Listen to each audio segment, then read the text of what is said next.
Buenos días. ¿Cómo estamos, familia? Excelente. Bien, así. Excelente, tío. Se van a acostumbrar, ¿eh? Sí. Más temprano o tarde se van a acostumbrar.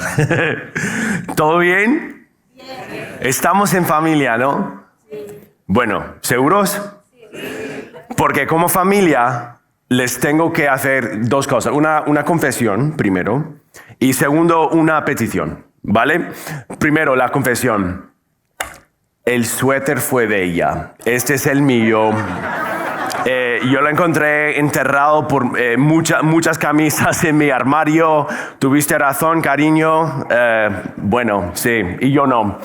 Así que los que votaron suéter de mujer, ganaron. Felicidades. Segundo, un desafío, una petición.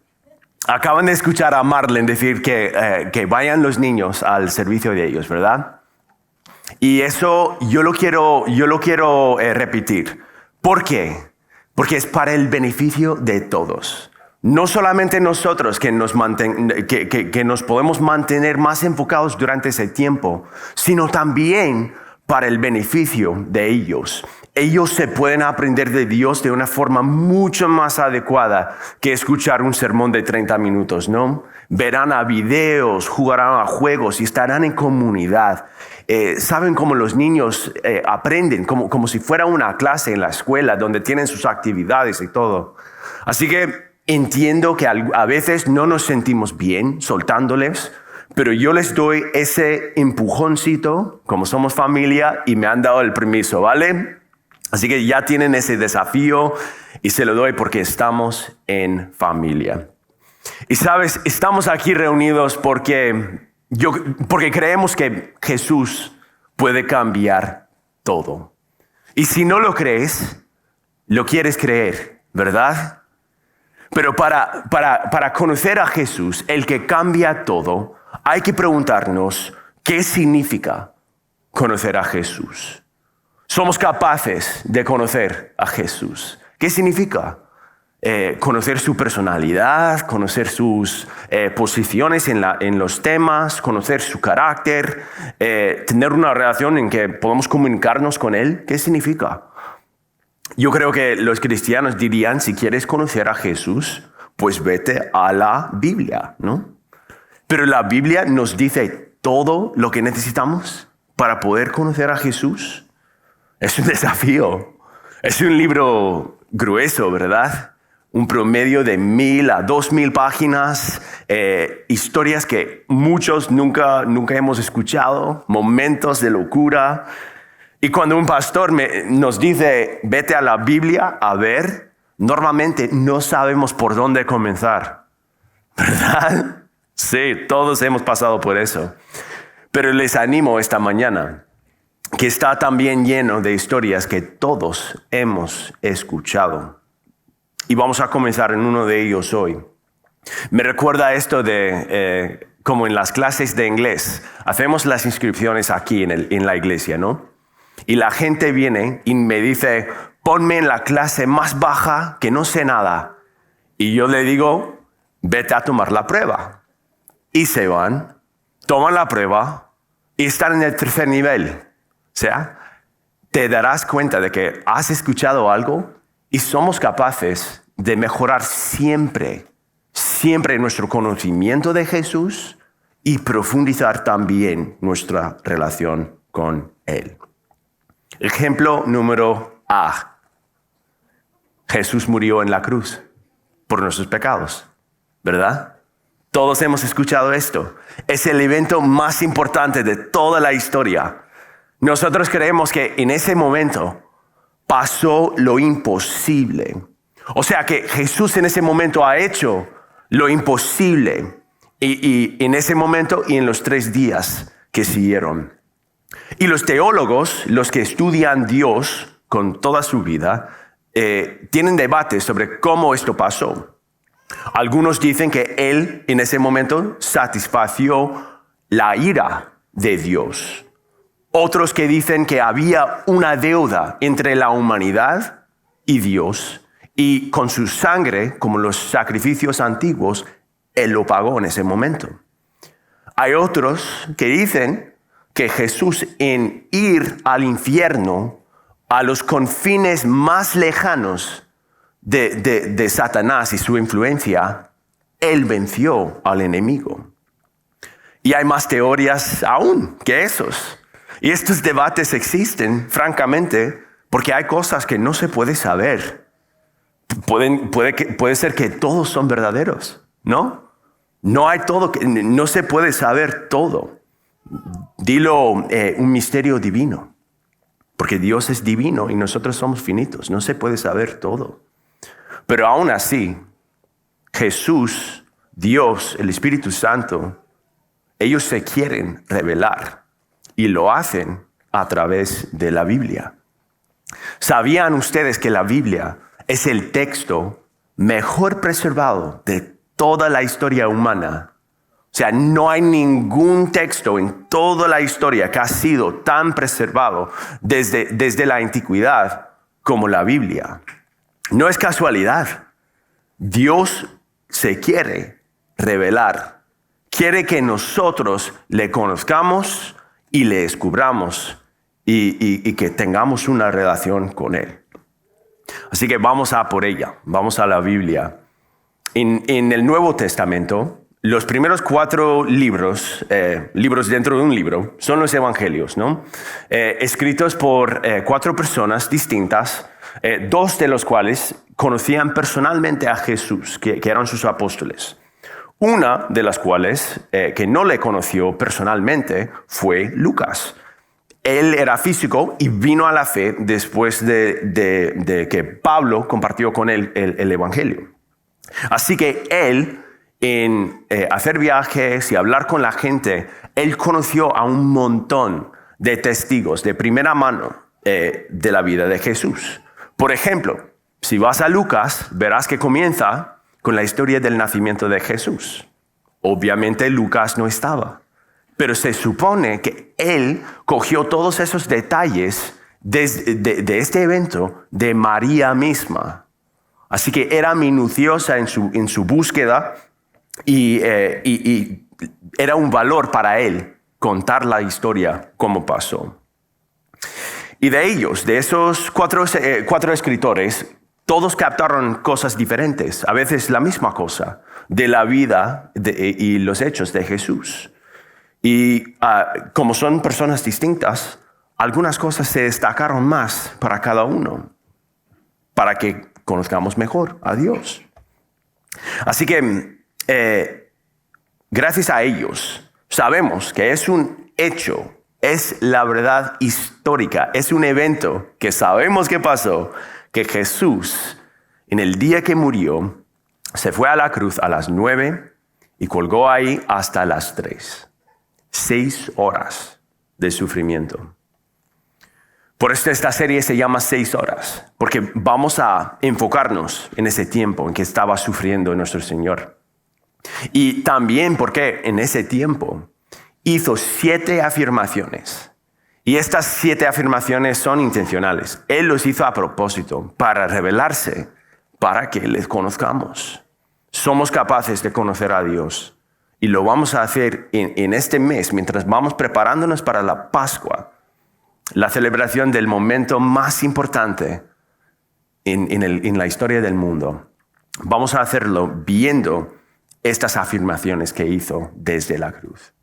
Y hoy mi esperanza, mi meta, mi objetivo es que todos salgamos de aquí sabiendo que conocer a Jesús es conocer el perdón de Dios.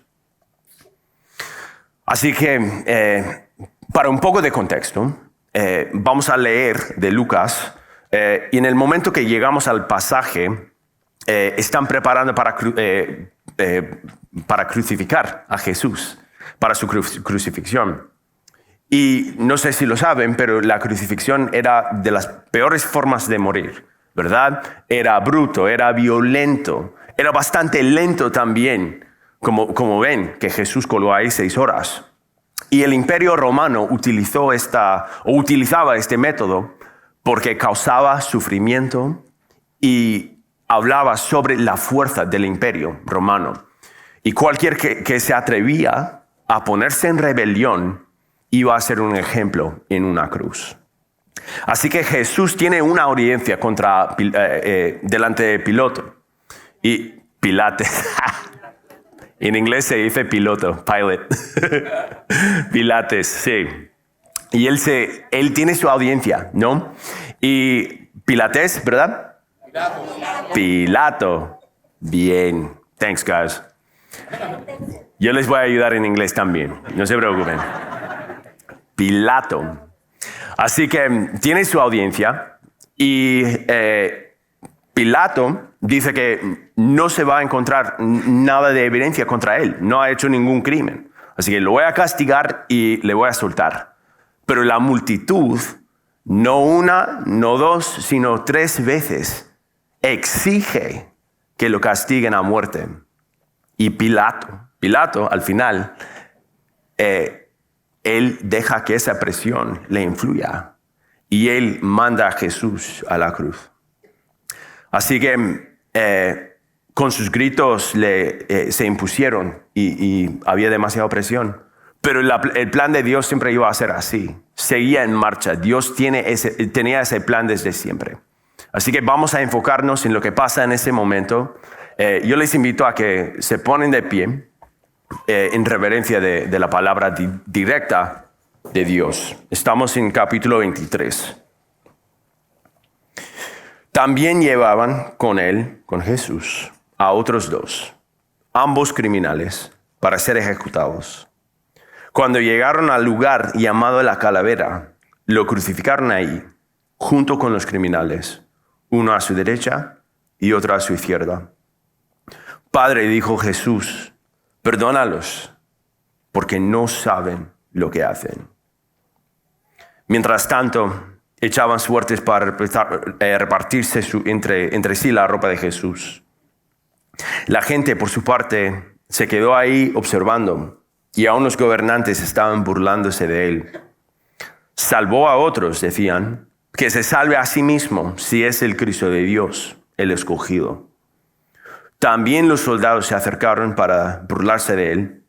Le ofrecieron vinagre y dijeron, si eres el rey de los judíos, sálvate a ti mismo. Resulta que había sobre él un letrero que decía, este es el rey de los judíos. La palabra de Dios. Se puede tomar sus asientos. Y les invito también, mientras nos vamos sentando, que oremos para que Dios se revele esta mañana. Dios, no podemos entender el sufrimiento de ese momento en la cruz, Señor, de las burlas, del dolor. Pero tú nos amas tanto y en ese momento, Señor, lo vemos. Así que habla por su palabra hoy, Señor, por esta historia, por la verdad. Y abra nuestros ojos para que te veamos y para que te conozcamos. Señor, hoy te pido, si una persona está pensando en dar ese paso, de confiar en ti con su vida, que lo hagan hoy, Señor. Denle la valentía. Dale ese empujón que necesitan. Tal vez una palabra de ánimo de un amigo. Te doy gracias, Señor, que tu palabra transforma todo. Y te damos gracias por tu sacrificio. En el nombre de Jesús. Amén. Así que viendo ese contexto previo, vemos que Jesús ha experimentado varias cosas malísimas. Injusticia. Hubo una audiencia no justa, recibió el castigo de un criminal y fue asociado con los criminales. Había burlas, tanto del gobierno como de la multitud, como de los ladrones que estaban a su lado. Vemos eso en Mateo 27. Gente diciéndole con sarcasmo, sálvate, salvaste a tantos otros, sálvate a ti mismo.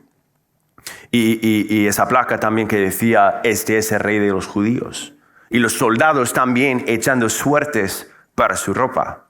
Hay burlas inmensas. Y también el dolor físico. Estaba ahí sangrado, clavado en cruz. Aún así, él dice esto en la cruz. Padre, perdónalos porque no saben lo que hacen. esa frase, esa oración tiene tanto significado, tanto para considerar. Es una oración para mí que es de gran compasión, que no podemos entender. La compasión es una palabra de origen latina. Compadecer significa sufre con. O sea, Jesús, al ver el quebrantamiento que está pasando a su alrededor, dice, perdónalos. Él está sufriendo con ellos. Está sufriendo por ellos. Compadece Jesús en ese momento. Hace su clamor, ¿no? Le pide a Dios su misericordia, su perdón. Para la misma gente que no le demuestra nada de perdón ni de misericordia en ese momento. Los que le castigaron para un crimen que no cometió. Y ese es un tema que se ve muchas veces en el Evangelio de Lucas. Una enseñanza que Lucas nos da repetidamente de Jesús. Yo creo que esto impactó personalmente a Lucas y su vida, como él no era de descendencia judía, era gentil, pero aún así Jesús le dio la bienvenida. Y Lucas nos enseña que Jesús es un Salvador compasivo para todos. Y esta oración solamente aparece en la cuenta de Lucas, no en Juan, no en Marco, no en Mateo. Así que es algo importante para Lucas. Él quiere que veamos a su compasión en ese momento. Él se preocupa más por ellos y por su pecado, por su sufrimiento, por la forma que su pecado les separa de Dios, que su propio dolor, tanto físico como emocional como espiritual. ¿Te imaginas? Yo al leer la historia de Jesús, la traición, el maltrato, los resultados no justos de lo que pasó, su sufrimiento. Yo al ver la forma que Él perdona, me doy cuenta de que su perdón, el perdón de Dios es tan diferente que el nuestro, ¿verdad? Nosotros nunca perdonamos sin condiciones. Estamos dispuestos a perdonar un ser querido igual, pero no sin la presencia de tiempo para esfriarnos un poco. Una apología sincera, ¿verdad? Yo necesito eso, que la persona me explique por lo menos por qué hizo lo que hizo. La persona tiene que expresar su intención de no repetir ese maltrato, ¿verdad? Arrepentimiento, ¿no? Tomar acciones para reparar el daño que han hecho. Y hasta también evidencia de que las cosas serán mejores o diferentes en el futuro, ¿verdad? Necesitamos una o hasta todas esas cosas para que consideremos el perdón o dar el perdón a esa persona. Esto incluso en el matrimonio, ¿no? Si yo me siento que he decepcionado a Julia, ella necesita que yo me dé cuenta de la razón, ¿no? Ella necesita que yo entienda su perspectiva antes de que me lo siento cuente para nada. Y si ella me decepciona a mí o si me deja bravo, algo así, yo necesito que ella reconozca que lo ha hecho. O mis sentimientos, antes de que tengo ganas de decir, está bien, está todo resuelto. Jesús no es así. Y gracias a Dios, Él nos demuestra que su deseo, en este momento, su deseo es que Dios perdone hasta la gente que no se arrepienta en ese momento. Ellos no han expresado su lamento ni su arrepentimiento por las acciones injustas que han hecho. Y eso resulta en su dolor, su vergüenza. Como cualquier pecado, resulta en su dolor, su vergüenza.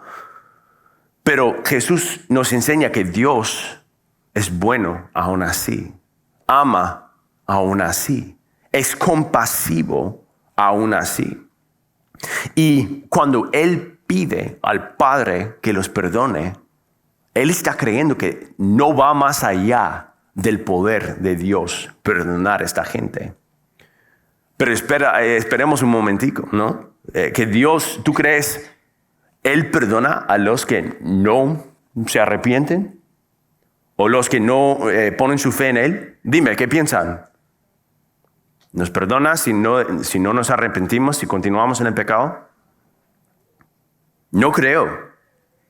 No creo. Para recibir ese regalo de Dios, de su perdón, tenemos que confesar nuestros pecados a Él. Tenemos que arrepentir y tenemos que poner nuestra fe en Jesús y en su obra en la cruz, creyendo que eso fue suficiente para perdonarnos y confiar en Él para guiar nuestros pasos de hoy en adelante. Así que si eso te hace sentido, igual te preguntas ahora, si no están pidiendo perdón, ¿por qué esperaría Jesús que Dios les perdone? ¿Por qué Jesús oraría esta oración si Él sabe que es así que funciona? Varios motivos. Vamos a explorarlos. Primero, en ese momento, Jesús cumplió una profecía de cientos de años antes. Proviene de Isaías, en el capítulo 53. Dice que Él, Jesús, cargó con el pecado de muchos e intercedió por los transgresores. Cuando Él oró por ellos, estaba cargando el pecado de todos nosotros y oró por ellos, intercedió. Era el mediador. Pablo nos dice en 2 de Timoteo que Jesús es el único mediador entre el hombre y Dios. En ese momento, Él llevó a cabo esa profecía de cientos de años antes. Increíble. O sea, para mí es prueba contundente de que Jesús era el Mesías. Segundo, otro motivo que puede ser, Jesús hizo este clamor, esa petición de Dios, porque ellos, los que le perseguían, realmente estaban actuando en ignorancia, ¿verdad? Estaban siguiendo sus órdenes, presumiendo que su líder le encontró culpable de un crimen. Ellos creían que estaban ejecutando a un criminal. Y los que lo llevaban a cabo, sabemos, no se dieron cuenta.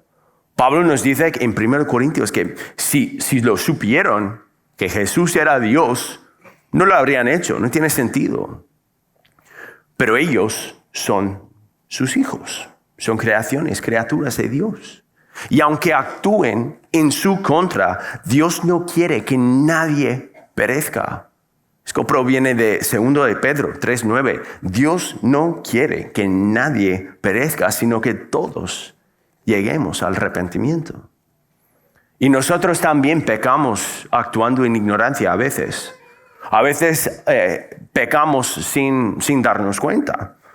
Si tú recién viniste a la fe, igual ha sido un ajuste, un cambio muy grande en tu vida. Saber que algo que hacías o que decías antes era pecado.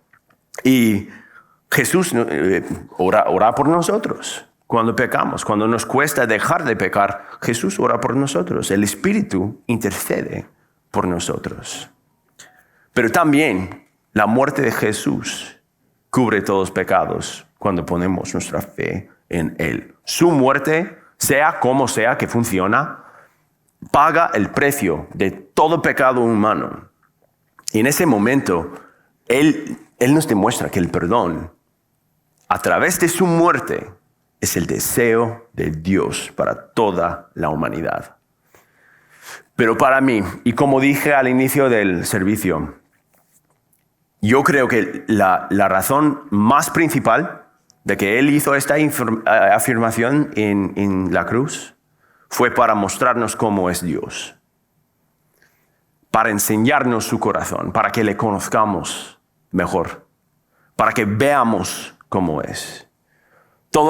Casi todos, me imagino, hemos escuchado el sermón en la monte, Mateo capítulo 5. Dios dice, ama a tu enemigo. Jesús dice, ama a tu enemigo y ora por los que te persiguen. Y aquí sangrado dolorido, humillado, burlado. Jesús nos pone el ejemplo perfecto. Está activamente orando por los que le están persiguiendo. Pero si pensamos en ese versículo, ora por tu enemigo, ama a tu enemigo, hay que preguntarnos, ¿quién es el enemigo de Dios? Primera de Juan nos dice, versículo 3:8, el que practica el pecado es del diablo, porque el diablo ha estado pecando desde el principio.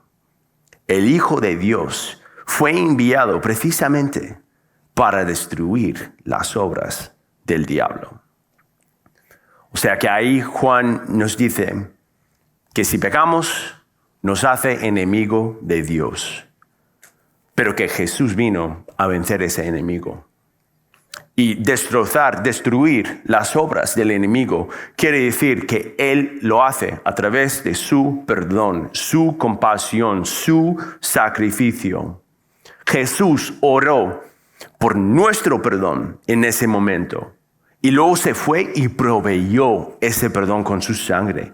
Y el deseo en su oración se realiza en ese hecho, cuando toma todo nuestro pecado. Y en ese momento, confía en mí, Satanás pierde para siempre esa batalla entre Satanás y Dios. Jesús gana, tiene la victoria en ese momento porque Él vence al pecado, hasta los pecados más profundos que tenemos. No hay nada que puede... No hay nada que puede superar ese acto de nuestro Señor Jesús. Y Jesús en ese momento, nunca habiendo pecado, en esas horas oscuras, 6, colgando con su cuerpo mojado de sangre, está pensando en su Padre, la voluntad de su Padre de perdonar a todos y restaurarnos a una relación buena con Él, no impactada y no manchada por el pecado. Lo más bello es que estaba pensando en nosotros. Oró por ellos, pero también oró por nosotros en ese momento. Y el propósito para nuestra vida, mi gente, es la razón por la cual Dios nos ha creado, es conocer a Dios. Y Jesús dijo que si me conoces a mí, conoces al Padre también. Así que quiero que sepan hoy, conocer a Jesús es conocer el perdón de Dios.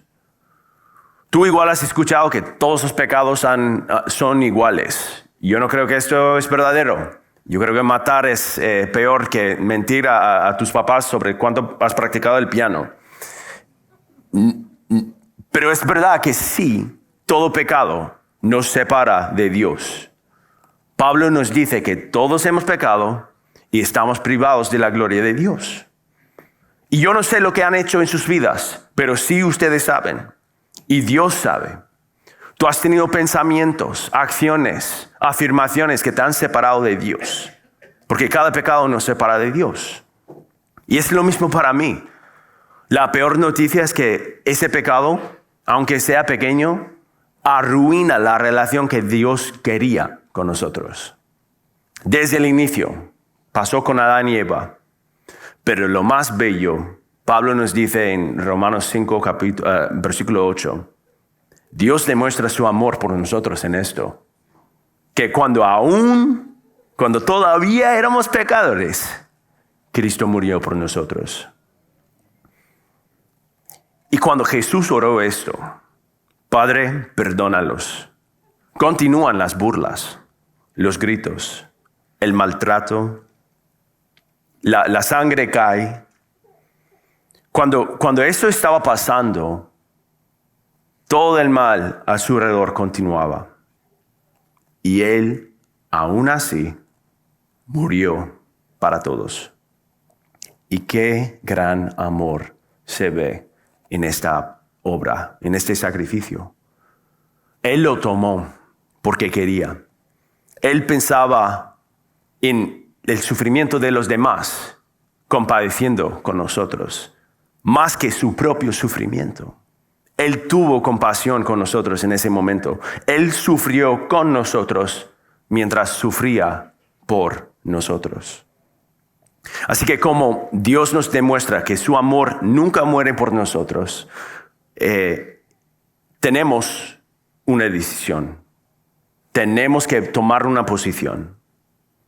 ¿Continuaremos en el pecado, buscando gratificarnos a nosotros o a los deseos de la carne? ¿Continuaremos según nuestros deseos, nuestros sentimientos, que son temporarios a propósito, ¿no? Nuestras emociones? ¿Viviremos para hoy? ¿Para hacer un reino que nos va a durar unos 70 años, 80 si tenemos suerte? ¿O vamos a reconocer que ese acto de amor nos prueba que Jesús es Dios, mandado por Dios para salvarnos, para rescatarnos y para reparar todo lo que el enemigo intentó quebrar? Jesús ha dicho tantas cosas, probando que era Dios, que era mandado por Dios. Así que tenemos una decisión, tenemos la información. ¿Vamos a recibir ese regalo que nos ofrece? El perdón de Dios que no tiene límites, que no tiene pérdida, que gana, que ya ha ganado esa victoria. Tú tienes esa decisión hoy. Y si nunca la has hecho, si nunca has dicho al Señor: Jesús, yo confío en ti. Yo creo que tú moriste por mi pecado y me comprometo a vivir por ti.